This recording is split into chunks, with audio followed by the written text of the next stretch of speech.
Hey, parents and families and kiddos, if you're watching this too. I just wanted to make a little video to show you how you can work on some phonemic awareness skills with your child at home. We did some of these drills every day in some way, shape, or form, either in small groups or we did them in a whole group with our class. But this is something that I think a lot of the kids could benefit from, especially if they were struggling a little bit or a lot in reading before we had our school closure. So anyway, I'm going to show you an activity called Word Ladders, and if you want the paper versions, I'll be happy to send you out the PDFs of those, but I want to show you a little thing that you can do with your kids. So this is a word ladder, and this is one of our first ones, and this one in particular focuses on the short A sound. Up at the top, it always says what the skill is.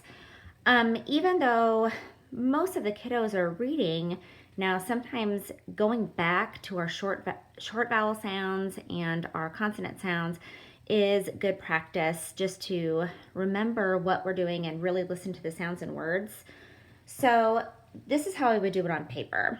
And we didn't do them on paper very often because I didn't, number one, save a tree.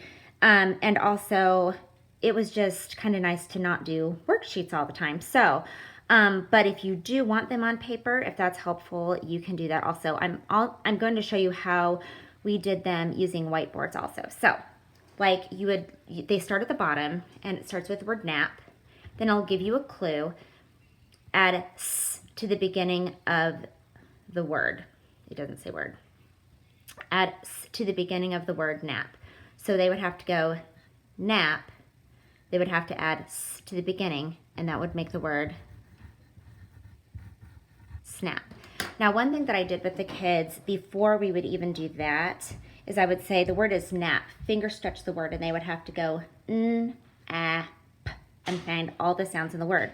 So now if we said add s to the beginning of nap, they would have to go snap. And if you use the words finger stretch it, they should recognize that because they heard it every day from me. So then what we would do is it says change the p sound to k sound. So I would say, okay, finger stretch, snap, snap. Change p to k, snap. So they would have to write s-n-a. And the k sound after a short vowel is always CK. That can be tricky. They're going to want to put just a C or just a K, but you might want to remind them that it would be CK after that short vowel A. Then it says delete the CK, add G to the end of the word. So we could say, okay, finger stretch, snack, snack. Change k and add g, snag. So they write snag. So every time we're not just writing down the letters, we're finger stretching and saying the sounds also, just so they can hear it and they can see it and associate those sounds with the symbolic letters. So they would just keep on going up using all of the clues. And in some of the activities I have, sometimes it doesn't say the sound clue. Sometimes it'll be like in a sentence and they have to figure out what the next word would be. But this is more of a beginning really to work on that phonemic awareness piece. So I'm going to show you here in a second how I would do this just without them having to look at this, but just on a whiteboard.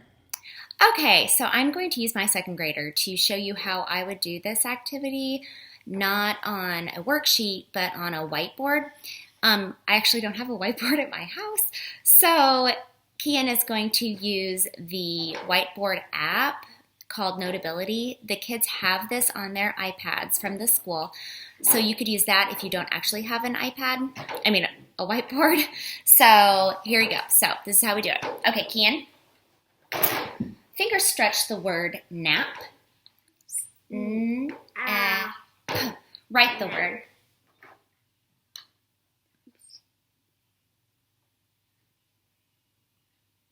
Good job. Add an s to the beginning of the word nap. Add a s. Good job. What's the new word? Snap. Finger stretch, snap. Snap. Good job. Change the p to k.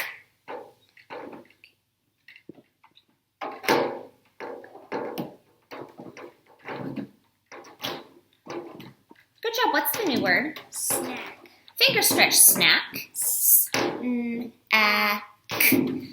Okay, change the k to a g.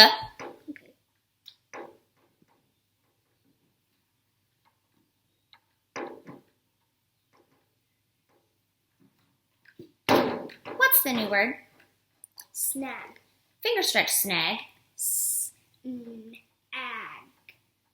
Good job. So that's kind of what I would do. Sorry about my cat. So there's another way you can do this that would take the writing and phonics component completely out of it, where they would just say the word back to you. You can use the same paper, but it would be like this. So I would say, my word is nap. Add a s to the beginning of nap. What's my new word? And they would go, snap. If they couldn't do that, if that's hard for them, you'll want to say, let's finger stretch nap. N-ap. Add a s to the beginning. S-n-ap. What's my new word? Snap. Then I would say, change the p in snap to k. What's my new word? S-n-ap. Snack. What's my new word? Snack. Then I could say, take out the k and add g to the end of the word. Snag. My word is snag.